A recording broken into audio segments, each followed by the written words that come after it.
يمكن لينا نمشيو مثلا لشي دولة أخرى بحال فرنسا ولا كندا ولا أستراليا ولا الولايات المتحدة ونبدلو واحد الوجود ونسلخو نهائيا من الهوية الأصلية أصلا ونوليو بحالهم في كل شيء. واش هذا حل؟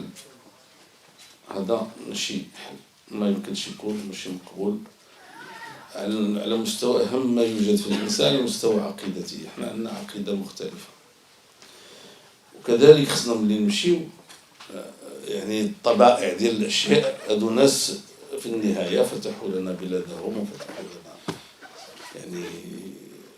حيت واحد الأخ قال شنو عندنا تما؟ عندكم الكثير. أول شيء خصنا نكونوا موضوعيين. هذه بلاد مشينا لها، شي مشى يقرا، شي مشى يخدم، شي لو كان ما كانش الإقامة فيها مزيانة غترجعوا بحالكم لبلادكم، سي كلير. ماشي ناكلوا الغلة ونسبوا الملة، ماشي معقول. خصنا نكونوا معقولين من الأول.